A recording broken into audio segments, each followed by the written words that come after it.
Hello my dear students, how are you all बच्चा। So चलिए start करेंगे आज की इस क्लास को। तो आज की इस क्लास के अंदर मैं आपको यहाँ पर कराने वाली हूँ कंप्यूटर मेमोरी।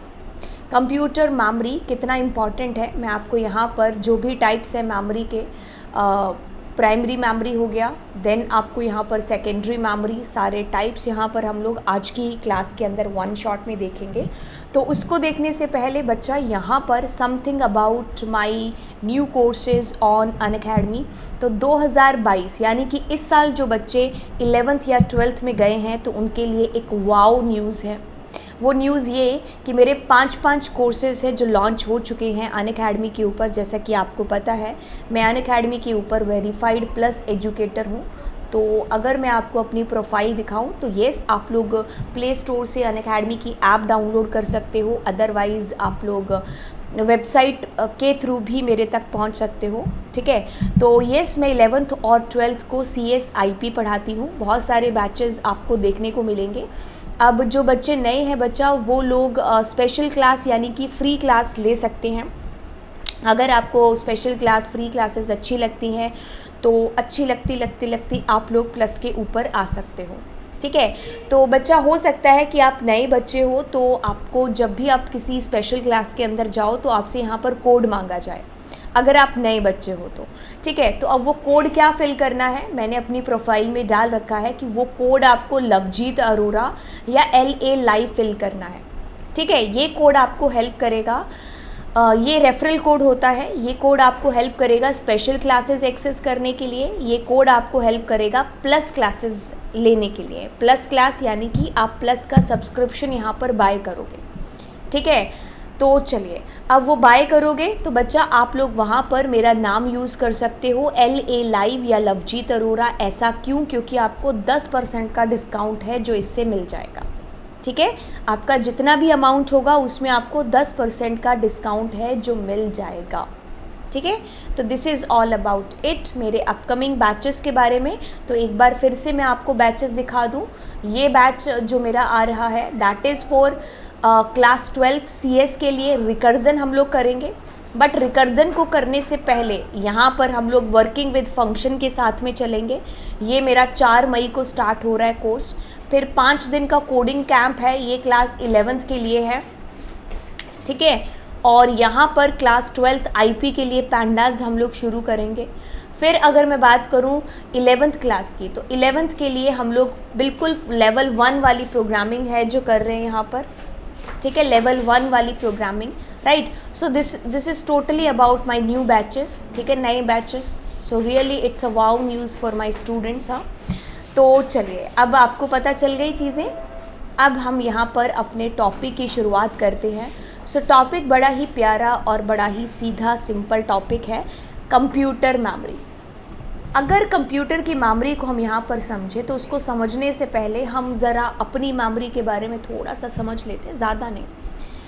अब होता क्या है कि अगर मैं आपसे पूछूं कि 10 साल पहले और इस टाइम इस सेकंड पर क्या चीज़ हुई थी, हम मतलब नहीं बता पाएंगे। कुछ ही इंसिडेंट्स होंगे जो 10 साल पहले के जो दिल पर रह जाते हैं और हम कुछ ही उनको भी उतनी क्लैरिटी से बता नहीं पाते। हम सिर्फ वो इंसिडेंट्स बता देते कि ऐसा ऐसा है जो हुआ था, है ना। लेकिन ऑफ कोर्स हम उसको उतनी डिटेल में नहीं बता पाएंगे। इवन जो तुम्हारी फेवरेट मूवी भी है, तुमने 5 बार उसको देख रखा है, 5 साल बाद पूछूंगी तो आप उसके बहुत सारे डायलॉग भूल चुके होंगे। कभी कभी पेपर में ऐसा होता है कि हम लोग याद करके अच्छे से जाते हैं और एंड टाइम पर पेपर में भूल जाते हैं, और पेपर के बाहर आकर के हमें ये चीज़ है जो याद आ जाती है, अरे उसका आंसर तो ये था। ऐसी चीज़ होती है आपके साथ, हमारे साथ। तो बच्चा ह्यूमन के साथ में ऐसी चीज़ हो सकती है, मेरे साथ आपके साथ ऐसी चीज़ है जो हो सकती है। हम भूल सकते हैं चीज़ें। ठीक है, हम भूल सकते हैं चीज़ें। अब आगे चलेंगे। अब अगर मैं बात करूँ यहाँ पर कंप्यूटर मेमोरी की, तो कंप्यूटर की मेमोरी ऐसा नहीं करती है। मतलब अगर मैंने आज कोई कंप्यूटर के अंदर चीज़ सेव की है तो अगर मैं 10 साल बाद देखूँ वो वाली सेम चीज़ तो मुझे सेकंड, टाइम, सारी चीज़ें मुझे बता देगा। ठीक है, तो ये कंप्यूटर की मेमोरी यानी कि कंप्यूटर ऐसा नहीं करता। सारी चीज़ें हैं जो उसके अंदर सेफली सेव करके रख सकते हैं। हम भूल जाएंगे बट ये मशीन है ऑफ कोर्स नहीं भूलेगी। तो ये जो मेमोरी जिसके बारे में हम लोग बात कर रहे हैं, तारीफ़ कर रहे हैं, ये होती है 2 तरीके की। एक तो होती है प्राइमरी मेमोरी, जिसको आप मेन मेमोरी बोलते हो, जिसको आप इंटरनल मेमोरी भी बोलते हो, और ये होती है आपकी सेकेंडरी मेमोरी। ठीक है, अब ये जो मेमोरी है दोनों की दोनों, ये क्यों बनाई गई, दो मेमोरीज बनाने के पीछे का क्या मतलब है, क्या दोनों काम करते हैं, और इसको हम लोग मेन मेमोरी क्यों बोलते हैं। ठीक है, इसके अंदर हमारा डेटा परमानेंटली स्टोर हो जाता है, जैसे हार्ड डिस्क वगैरह, तो हम इसको मेन मेमोरी क्यों बोलते हैं। तो चलिए देखो, मेन मेमोरी इसलिए है क्योंकि इनका जो काम है ना, वो मेन काम यही करते हैं। ठीक है, देखो क्या चीज़ है, पहले हम लोग रैम के साथ में चलेंगे, फिर हम रोम के साथ में, ये जो टाइप हैं प्राइमरी मेमोरी के, फिर इनके फर्दर आगे डिवाइडेशन है, फिर वैसे ही सेकेंडरी मेमोरी हार्ड डिस्क आपका हो गया, एसएसडी हो गया आपका, कंपैक्ट डिस्क हो गया, ये सारे के सारे आपके टाइप में आ जाते हैं, किसके, सेकेंडरी। पेन ड्राइव वगैरह भी इसी में आती है। चलिए अब हम बात करेंगे मेमोरी को, बात करने से पहले ज़रा मेमोरी यूनिट के बारे में यहाँ पर जान लेते हैं। अगर हम बात करें बच्चा कंप्यूटर के अंदर, तो कंप्यूटर हमारा समझता है यार बाइनरी लैंग्वेज, जो कि होती है 0 और 1 लैंग्वेज। ठीक है, ये हमारा कंप्यूटर है जो दो शब्द, दो ये चीज़ें हैं जो समझता है। शब्द से मतलब जैसे कि मैं और आप, अगर मैं आपके सामने A to Z या अ से अनार ये वाला अगर मैं बात करूँ, ठीक है, राइट, तो बच्चा हम लोगों को ये वाली लैंग्वेज है जो समझ में आती है, हिंदी हो, इंग्लिश हो, या वॉटेवर कोई भी लैंग्वेज। वैसे कंप्यूटर की अपनी लैंग्वेज होती है, वो लैंग्वेज होती है इसके पास में 0 और 1, तो इसको बोलते हैं लो लेवल लैंग्वेज, इसको बोलते हैं बाइनरी लैंग्वेज, इसको बोलते हैं 0-1 लैंग्वेज। ये बाइनरी डिजिट्स हैं आपकी, ठीक है, 0 और 1। अब देखो कंप्यूटर आपका समझता है 0-1 की लैंग्वेज। अब इसके अंदर जो मेज़रमेंट होता है, मेमोरी यूनिट्स होती है, उसको ज़रा समझ लेते हैं। जैसे अगर मैंने 0 लिखा तो ये क्या है, ये एक बिट है, यहाँ पर बिट, इसको बिट बोलेंगे। अगर बच्चा जी मैंने लिखा 1, तो ये क्या हो गया, इसको भी हम लोग बिट बोलेंगे। ठीक है, ऐसे ही अगर मैं ये बिट के 4 कॉम्बिनेशन यहाँ पर लिखूँ, मैं अगर आपसे बोलूँ कि अगर, एक सेकेंड इरेज करने दो, अगर मैं आपको बोलती हूँ कि ये 0-1 क्या है, बिट है, तो देखिए मैं क्या करती हूँ, 0-1 कुछ भी लिख लो आप, 0-1-0 कुछ भी, 1-1-1-0 कुछ भी, आप ऐसा कुछ भी लिख सकते हो। तो ये कितने जने, पहले तो देखो, एक सेकेंड, 4 ही लिखने थे मुझे, हाँ, तो मैंने अगर 4 यहाँ पर कॉम्बिनेशन लिखे हैं ना, तो इसको आप 1 निबल बोलोगे। यहाँ पर क्या बोलोगे, एक निबल बन गया ये कंप्यूटर के अंदर। ठीक है, 4 बिट यहाँ पर एक साथ आपने लिखी तो उसको हम बोलेंगे निबल। वैसे ही अगर मैं ऐसा लिखूँ 1-1-1, तो एक लिखा है ना आपने, तो ये क्या बन गए, 4 बिट हो मेरी, है ना, तो इसको हम लोग क्या बोलेंगे, एक निबल यहाँ पर हम लोग बोल देंगे। तो ऐसे ही जितने भी सेट बन रहे हैं आपके 1001, ओके, 1010, कुछ भी इस तरीके से जो भी आप लिख रहे हो वो आपका हो गया 1, एक निबल है। ठीक है, 4 बिट यानी कि इक्वल्स टू 1 निबल। अब हम थोड़ा सा आगे चलेंगे और यहाँ पर देखेंगे, देखो अगर मैं निबल की बात कर रही हूँ, यहाँ पर अगर मैं 2 निबल को एक साथ बिठाती हूँ, एक सेकंड वाइट कलर लेने दो, यस, 2 निबल को एक साथ बिठाती हूँ, यानी कि मैंने लिखा 1-1-1, ये एक निबल है, यानी कि 4 बिट हो गया हमारे पास में। और अगर मैं यहाँ पर 1-0-1 कुछ ऐसा लिखती हूँ, ठीक है, तो ये मेरे पास 4 बिट हो गया। टोटल मिला के कितनी बिट हो गई, 8 बिट हो गए। और निबल कितना हुआ मेरे पास में, 2 निबल यहाँ पर हो गया, 2 निबल यहाँ पर हो गया मेरे पास में। ठीक है, तो अब हम इसको क्या बोलेंगे, एक बाइट यहाँ पर बोल देंगे। बहुत ही सिंपल और सीधा सा फंडा है। ठीक है, मैंने अगर 4 बिट को एक साथ लिखा तो वो क्या हो गया, मेरा एक निबल हो गया यहाँ पर, सीधी सी बात है। ठीक है, 4 bit is equals to 1 nibble. और अगर मैं यहाँ पर 8 बिट लिखती हूँ, 1010 कुछ भी आप लिख लो, 011, 1 2 3 4 5 6 7 8, 8 बिट हो गया हमारे पास में। तो वे ये क्या बोलेंगे, 2 निबल। इसको हम 2 निबल ना बोलते हुए क्या बोल सकते हैं, एक बाइट हम लोग बोल सकते हैं। तो यानी कि 8 बिट इज इक्वल्स टू हमारे पास में 1 बाइट बन गया यहाँ पर। ठीक है, तो ये आप इसको याद रखना, ये वाला और ये वाला। 4 bit is equals to nibble और 2 bit is equals to a nibble. और हमारे पास में अगर 2 निबल यानी कि 8 bit is equals to byte होता है। ठीक है, चलिए अब यहाँ पर ये जो है ना, ये जो स्क्रीनशॉट है ये आपके एनसीईआरटी का ही है। ठीक है, तो आप उसमें से इसको पढ़ लेना, कुछ भी नहीं है, आपको ज़रा सा थोड़ा सा याद रखना है। ठीक है, ये जो कंप्यूटर की मेमोरी है, राइट। सो मैंने आपको बता ही दिया कि 8 बिट हो गए, वो आपका क्या हो गया यहाँ पर बाइट माना जाता है ना। तो वैसे ही आप इसको यहाँ पर याद कर लेना कि 1 KB is equals to 124 byte, MB is equals to 1024 KB। ठीक है, तो आप इनको इस तरीके से ये जो है आपका, आप इसको याद रख लेना। 2-4 बार आप पढ़ोगे, आपको वैसे ही चीज़ें हैं जो याद हो जाएंगी, इतनी ज़्यादा आप कह लो कि टफ नहीं है। अब हम यहाँ पर स्टार्ट करते हैं कंप्यूटर मेमोरी। मेजरमेंट हमने देख लिया, तो प्राइमरी मेमोरी हो गई और सेकेंडरी मेमोरी। ठीक है, तो primary memory is called also called a main memory.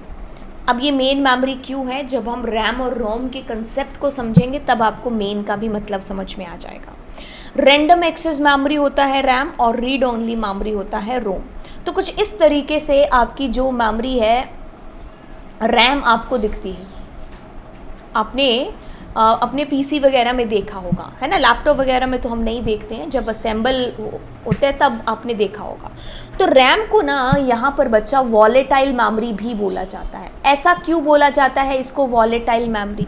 पहले तो वॉलेटाइल का मतलब समझिए, ये होती है बिल्कुल टेम्परेरी मेमोरी, यानी कि इसका जो काम है ना वो सिर्फ कंप्यूटर की स्पीड इंक्रीज करना है।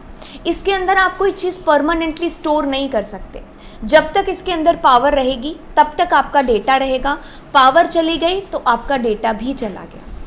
यानी कि ये आपका डेटा सिर्फ टेम्परेरी बेसिस पर स्टोर करके रखती है, इसीलिए इसको वॉलेटाइल मेमोरी बोला जाता है। ठीक है, अब जैसे ही पावर इसके अंदर बंद होता है, ये सारी की सारी आप कह लो कि खाली हो जाती है, बस इतनी सी बात। ठीक है, ये मेमोरी होती है जो यूज़ होती है डेटा को टेम्परेरी बेसिस पर स्टोर करने के लिए। ठीक है, जब कंप्यूटर आपका काम कर रहा है, जैसे मेरा कंप्यूटर अभी काम कर रहा है, तो अभी जितने भी करंट के काम होंगे वो सारे के सारे रैम हैंडल है जो करेगा। ये अगर ना करे तो क्या होगा? ऑफ कोर्स आपके कंप्यूटर की स्पीड है जो डाउन हो जाएगी। कितना बड़ा काम है जो यहाँ पर ये कर रहा है, स्पीड इज़ इम्पॉर्टेंट, है ना। सो जब भी हम कंप्यूटर के अंदर, यहाँ पर देखिए क्या लिखा है, whenever the computer is started और software application is launched the required program, जो जो आपको फ्रिक्वेंटली चाहिए होते हैं, ठीक है, वो सारे के सारे आकर के रैम है जो अपने अंदर स्टोर कर लेता है कि भाई सीपीयू को अब इसकी ज़रूरत पड़ सकती है, इसकी पड़ सकती है, जो जो भी फ्रिक्वेंटली चाहिए चीज़ें वो अपने अंदर स्टोर कर लेगा। तो जिससे अब क्या होगा, सीपीयू की स्पीड है जो फास्ट हो जाएगी। ठीक है, तभी आप जब शुरू में कंप्यूटर चलाते हो तो वो थोड़ा सा स्लो काम करता है, फिर आप धीरे धीरे जैसे ही कंप्यूटर काम करने लगते हो और वो क्या करता है, स्पीड है जो पकड़ लेता है ना। यस, इसी तरीके से ऐसा होता है कभी कभी हमें जो पहली बार फाइल हम खोलते हैं तो वो थोड़ा सा टाइम लेती है खोलने में, है ना, लेकिन हम उसको वापस से खोलते हैं तो वो फटाफट से खुल जाती है। ठीक है, सो रैम जो हमारी है उसको हम लोग मेन मेमोरी यहाँ पर कहते हैं, क्योंकि ये बहुत ही फास्ट मेमोरी है। ऑफ कोर्स इसका जो यूज़ है वो फास्ट के लिए ही यूज़ है जो हुआ है। ठीक है, एक्सपेंसिव तो है ही है। अब रैम के कंसेप्ट को समझने के लिए हम ब्लैक बोर्ड वाला एग्जांपल लेते हैं। मान लो मैं आपकी क्लास में कुछ पढ़ा रही हूँ, वैसे तो इतने बड़े बच्चों तो ABC नहीं पढ़ा सकते, बट फिर भी पढ़ाते हैं। हाँ, तो मेरा इंग्लिश का पीरियड है तो मैं ऐसे कुछ ABCD है जो पढ़ा रही हूँ। तो अभी करंट में मेरे को किसकी नीड पड़ रही है, एक सेकेंड, करंट में मुझे इंग्लिश है तो मैं इंग्लिश पढ़ाऊँगी यहाँ पर। अब मेरा पीरियड ओवर हो गया तो मैंने क्या कर दिया, इसको इरेज कर दिया। अब मुझे मान लो कुछ स्पेलिंग है जो सिखाना है, कुछ ऐसे मैं स्पेलिंग सिखा रही हूँ, तो अब मैं इसको पढ़ाऊँगी यहाँ पर। अब इसकी मेरी नीड है जो ख़त्म हो गई, करंट में मेरे को इसको पढ़ाना था, हो गया, पढ़ा दिया। अब मैं कुछ और है जो यहाँ पर लिखूँगी, कुछ भी, हाँ, वॉटेवर। तो अब देखो ब्लैक बोर्ड पर मैं जब जब मुझे चाहिए होती चीज़ें, करंट में मेरा जिसका पीरियड चल रहा है तो मैं वही चीज़ें यहाँ पर ब्लैक बोर्ड पर लिखूँगी और उसके बाद में उसको क्या करूँगी, इरेज कर दूँगी। वैसे ही आपकी ये रैम मेमोरी है, जो जो करंट का डेटा है, जो जो चाहिए वो इसके अंदर स्टोर होता रहता है। जब नहीं चाहिए तो वो क्या होगा, यहाँ से उड़ जाएगा, तभी इसका जो स्पेस है वो कम होता है। बट ये फास्ट मेमोरी बहुत ज़्यादा होती है। अब इसके कंसेप्ट को और समझिए। यहाँ पर आपका सबसे पहले आपका CPU है, ठीक है, CPU सबसे फास्टेस्ट है। ठीक है, अब आपके बीच में कैशे का भी मैं यहाँ पर आपको मतलब है जो समझा दूंगी कि आपकी कैश मेमोरी का क्या मतलब होता है। ठीक है, अब बीच में आपकी रैम भी आ गई और सेकेंडरी। यहाँ पर आपको कैशे और रैम के बारे में, दोनों के बारे में एक साथ ही बता देंगे। देखो, जो हमारी सेकेंडरी मेमोरी है, यानी कि आप हार्ड डिस्क का एग्जांपल है जो ले लो। अब ये क्या होती है, ये बहुत ही स्लो मेमोरी होती है। इसका फ़ायदा क्या है फिर? इसका फ़ायदा है कि ये परमानेंटली डेटा स्टोर करके रखती है और स्लो होती है। अब हम बीच में ना इन दोनों के किस्से ख़त्म करते हैं और हम सीपीयू को कहते हैं कि तुम्हें डायरेक्टली हार्ड डिस्क से डेटा है जो उठाना है। अब यहाँ पर सीपीयू तो बहुत ही फास्ट काम है जो करता है और ये बहुत ज़्यादा स्लो है एज़ कंपैरिजन। तो ओवरऑल काम क्या होगा, आप एक हिसाब लगा के देखो कि आप एक काम को कर रहे हो किसी के साथ में, एक बंदा ए है और एक बी है। ए बहुत जल्दी जल्दी काम कर रहा है और बी है जो बहुत ही स्लो काम कर रहा है। तो ओवरऑल क्या होगा, ओवरऑल सारा काम ही स्लो हो जाएगा। ए ज़्यादा फास्ट कर रहा है तो उससे क्या मतलब। जैसे मान लो आपने कोई फैक्ट्री लगा ली, ठीक है, आपने कोई फैक्ट्री लगाई है, हाँ, अब उस फैक्ट्री के अंदर क्या है, कोई बहुत महंगी मशीनें चाहिए थी आपको काम ज़्यादा करने के लिए, ठीक है। तो आप कोई ऐसा कोई काम बना रहे हो, कुछ कर रहे हो, हाँ, तो आपने बहुत महंगी महंगी 5-10 मशीन्स है वो लगा ली। वो काम क्या करेंगी, वो 10 घंटों का काम ना वो कर देंगी आपका 10 मिनट के अंदर। इतनी ज़्यादा फास्ट है जो वो मशीन से। लेकिन उनके लिए जो सामान चाहिए होता है ना जिससे वो काम करती है, वो सामान बहुत दूर से आता है और उसको ट्रक्स हैं जो लेने जाते हैं, ट्रक्स लेने के लिए जाते हैं। अब वो ट्रक्स जैसे गए और जैसे आए और उनको आने में 2 दिन का टाइम है जो लगता है, लेकिन इसको वो काम करने में कितना 10 मिनट ही लगते हैं। तो अब क्या होगा यहाँ पर, अब ट्रक्स देखो गए वापस आए धीरे धीरे, ठीक है, फिर गए फिर सामान लेकर के आए। तो ये देखो ये बहुत धीरे है जो काम कर रहे हैं और ये आपकी मशीनें कितना फास्ट है काम कर रही है। तो इतना महंगा जो पैसा लगाने की क्या ज़रूरत, आपका ओवरऑल जो काम हो रहा है वो तो उसी स्पीड से हो रहा है कि मतलब एक बंदा तो बहुत स्पीड से काम कर रहा है और दूसरी तरफ से काम बहुत ही ज़्यादा स्लो हो रहा है। तो अब उसका क्या फ़ायदा हुआ, यानी कि आपका जो सीपीयू है वो सबसे ज़्यादा फास्टेस्ट है, बहुत फास्ट काम करता है। तो इसके साथ में सेकेंडरी मेमोरी की कंपैटिबिलिटी नहीं बैठ पाती क्योंकि सेकेंडरी मेमोरी आपकी बहुत ही ज़्यादा स्लो है। अब इसका सॉल्यूशन क्या किया जाए बच्चा, इसका सॉल्यूशन निकलता है कि हम लोग बीच में रैम को रख लेते हैं। ये वो चीज़ें अपने अंदर स्टोर करके रखेगी जो सीपीयू को फ्रिक्वेंटली यूजुअली चाहिए होती हैं, ठीक है। तो ये रैम से हार्ड डिस्क से जल्दी वो सारा डेटा अपने पास फिल कर लेगी। अब हमारा जो सीपीयू है वो क्या करेगा, इससे डेटा उठाने की बजाय डायरेक्ट इसके पास में चला जाएगा और आपकी जो ये यहाँ से लेती रहेगी, आपके कंप्यूटर की स्पीड है जो फास्ट हो जाएगी, ठीक है। अब ऐसा केस भी आता है अगर आपके दिमाग में आ रहा है कि मान लो कंप्यूटर को कोई ऐसा डेटा चाहिए जो इसके अंदर है ही नहीं है, होती है ऐसी सिचुएशन भी, तो फिर इसको जाना पड़ता है सेकेंडरी मेमोरी के पास में। उस टाइम पर थोड़ा सा टाइम है जो लगता है, तभी मैं बोलती हूँ जब जैसे आप पहले कोई फाइल ओपन करते हो उसको बड़ा टाइम लगता है ना, वैसे ही जब आपने मान लो उसको दूसरी बार तीसरी बार ओपन किया तब नहीं लगेगा, तब आपका क्या है, रैम के अंदर से वो डेटा उठा रहा होता है आपका सीपीयू। अब हम यहाँ पर बीच में कैश मेमोरी को भी लेकर के आते हैं, तो ये जो मेमोरी है ये और भी ज़्यादा फास्ट है। अब यहाँ पर क्या होगा, यहाँ से डेटा इसके पास जाएगा, ये कुछ डेटा की कॉपीज़ अपने पास रख लेगी। अब उनमें से जो सबसे ज़्यादा डेटा चाहिए वो ये अपने पास रख लेगी। अब यहाँ से सीपीयू आपका देखो, ये आपकी सीपीयू के बिल्कुल पास की मेमोरी है। जो सीपीयू के पास है वो बहुत ही छोटी है साइज में, बट प्राइस में बहुत महंगी है। सीपीयू से थोड़ी सी दूर है, साइज़ में थोड़ी सी बड़ी और प्राइस में आप कह लो कि इससे थोड़ी सी सस्ती कैशे से, बट सेकेंडरी से ज़्यादा महंगी। फिर सीपीयू से जो बहुत दूर है वो बहुत बड़ी है लेकिन सस्ती है ना, आप ऐसे भी इसको समझ सकते हो। तो अब कैश मेमोरी भी देखो ऐसे ही करती है, यहाँ से डेटा यहाँ पर आएगा, फाइल्स यहाँ आई और उसका कुछ फाइल्स का हिस्सा यहाँ पर इसके पास चला गया। तो अब इसको जो चीज़ चाहिए वो यहाँ से और ये यहाँ से और ये यहाँ से लेते रहते हो, तो ये फ्लो है जो बना रहता है। ऐसा केस भी होता है, कैसा केस, यहाँ पर गए डेटा लेने, यहाँ पर नहीं है, अब इससे मांगेंगे, इसके पास भी नहीं है। अब सीपीयू के पास में बड़ी दिक्कत हो जाती है कि उसको यहाँ से बहुत ही स्लो मेमोरी से, यानी कि हार्ड डिस्क से डेटा है जो उठाना पड़ता है, ठीक है। तो अब इस केस में आप कह लो कि वर्स्ट केस हो गया।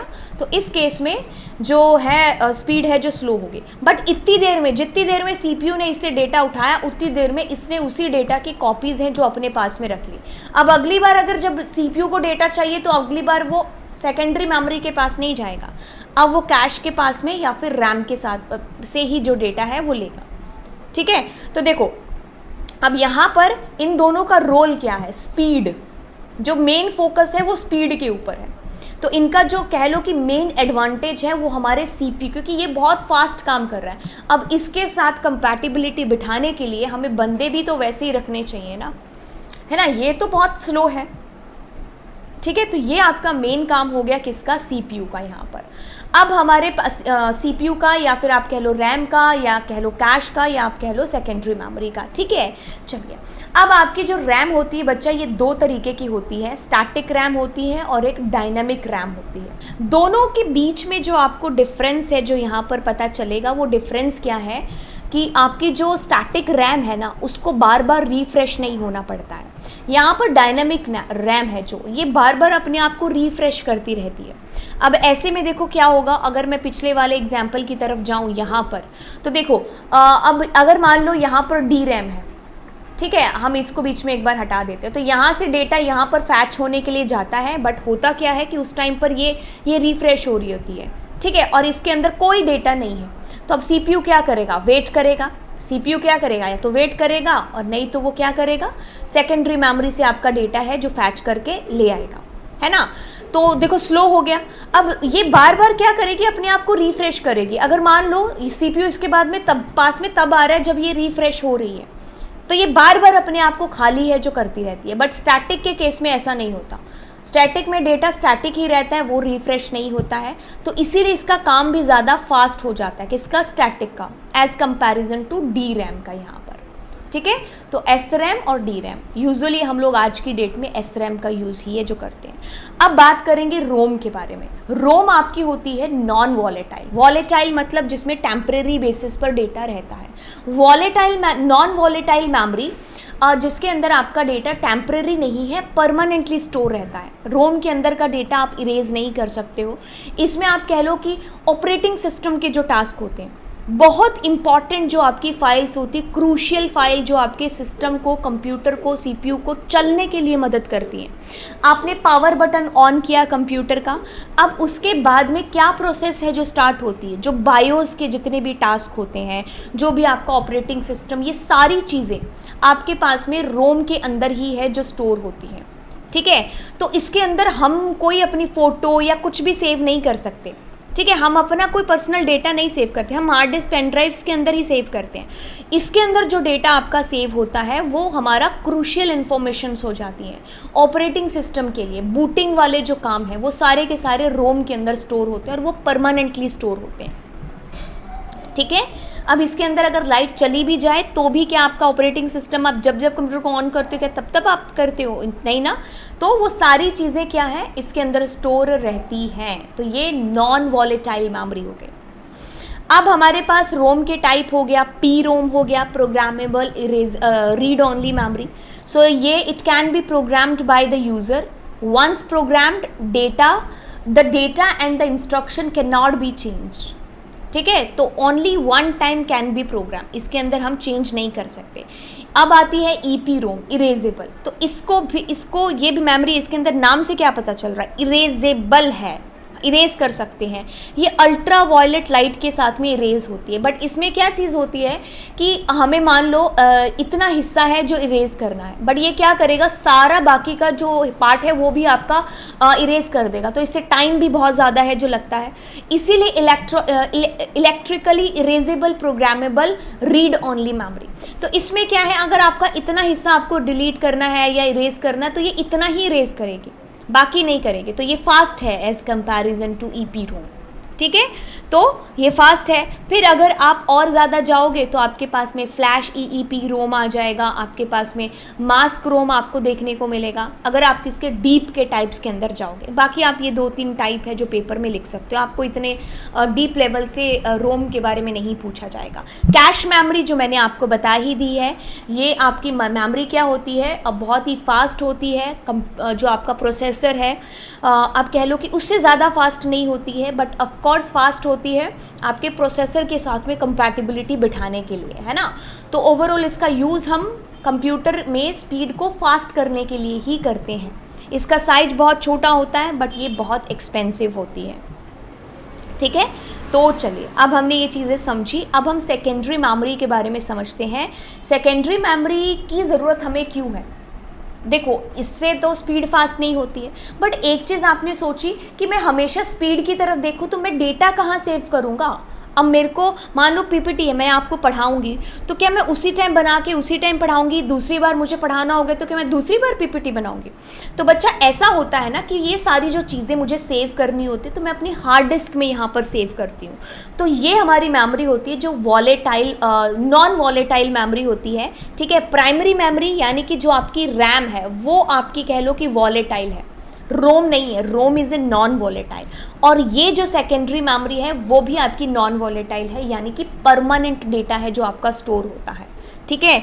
तो हमें कहीं ना कहीं तो डेटा सेव करना है, तो उसके लिए हम लोग सेकेंडरी मेमोरी का यूज़ है जो करते हैं, ठीक है। सेकेंडरी मेमोरी हमारी एक्सटर्नल मेमोरी भी होती है, जिसको हम बोल देते हैं कि जैसे पेन ड्राइव है, पेन ड्राइव एक्सटर्नल मेमोरी है, तो यहाँ अटैच किया और हमने डेटा वेटा जो भी डालना है उसके अंदर डाल लिया, ठीक है। सो इसके अंदर से डेटा हम लोग रिमूव भी कर सकते हैं। ऑफ कोर्स सेकेंडरी मेमोरी के एडवांटेज क्या है? पोर्टेबिलिटी सबसे बड़ा, और परमानेंट स्टोरेज। डेटा अगर आपको परमानेंटली स्टोर करना है सो आपको यहाँ पर इसका यूज़ करना पड़ेगा सेकेंडरी मेमोरी का। और पोर्टेबिलिटी यानी मैं मान लो मैंने अपने स्कूल में बच्चों को बोला कि आपको इसके ऊपर जो है है पैराग्राफ लिख करके लेके आना है, या फिर आपको कोई पीपीटी बना के लानी है, ठीक है। तो येस, ये वर्ड की फाइल लिखने के लिए या फिर कोई पावर पॉइंट सॉफ्टवेयर है जो यूज़ करेंगे, ठीक है। तो अब वो जो पोर्टेबिलिटी यानी कि उन्होंने अपने घर पर जो डेटा बनाया या रेडी की पावर पॉइंट प्रेजेंटेशन, अब वो पेन ड्राइव में ला करके मुझे स्कूल में दिखाएंगे, तो पोर्टेबल है ये डेटा, है ना। तो इसके अंदर सीडी हो गया, फ्लैश ड्राइव्स हो गए आपके, तो ये सारे जो आपको यहाँ पर दिख रहे हैं ये सारे के सारे सेकेंडरी डिवाइसेस ही हैं। So magnetic, optical, flash memory. तो अगर मैग्नेटिक के बारे में बात करें तो येस, जिसमें आपकी डिस्क आ जाती है, hard disk, floppy disk, magnetic tape, ठीक है। और अगर ऑप्टिकल की बात करें तो येस, आपकी सीडी, डीवीडी, ब्लू रे, ये सारे के सारे एग्जाम्पल्स इसी के अंदर आ जाते हैं। फ्लैश मेमोरी के अंदर आता है आपका पेन ड्राइव हो गया, आपका मेमोरी कार्ड हो गया, ये सारी की सारी चीज़ें, ठीक है। तो सेकेंडरी मेमोरी का जो मेन पर्पज़ है वो है आपके डेटा को परमानेंटली स्टोर करना। और प्राइमरी मेमोरी के अंदर जो रैम है आपकी वो होती है वॉलेटाइल, जिसके अंदर आपका डेटा टेम्परेरी बेसिस पर स्टोर होता है। और जब पावर ऑन है तो डेटा वहाँ है, नहीं है तो आपका डेटा रिमूव है वहाँ से, क्योंकि वो खाली हो चुकी है, ठीक है। अब उसका यूज़ क्या है मेमोरी का? कंप्यूटर की स्पीड इंक्रीज़ करती है बेसिकली। और आपकी रोम के अंदर आपके कंप्यूटर के जो क्रूशियल टास्क हैं, यानी कि जो ऑपरेटिंग सिस्टम से रिलेटेड चीज़ें हैं, वो सारी की सारी उसके अंदर स्टोर्ड रहती हैं, ठीक है। और ये आपका रोम हो गया, रैम हो गया। कैशे मेमोरी के बारे में, कैशे भी आपका क्या है, आप कह लो कि ये भी रैम की तरह ही होती है, बट रैम से ज़्यादा फास्टर होती है। तो ये भी, इसका यूज़ भी हम कंप्यूटर में हमारे कंप्यूटर की स्पीड को और ज़्यादा फास्ट बनाने के लिए करते हैं, ठीक है। तो ये आपने सारी चीज़ें हैं जो आज की क्लास में समझी। अब अगर आप लोगों को ये लेक्चर अच्छा लगा तो आप लोग बिल्कुल अपने दोस्तों के साथ में इसको शेयर करेंगे, ठीक है। तो शेयर करोगे एंड लाइक सब्सक्राइब आपने तो कर ही लिया होगा। मैं देख रही हूँ कि बहुत सारे बच्चे जो लेक्चर देखते हैं बट सब्सक्राइब नहीं करते हैं, तो भाई क्या दिक्कत है, हाँ। तो ऑफ कोर्स चलिए फिर मिलेंगे आपको अगली कक्षा के अंदर, ठीक है। So bye bye all, God bless you.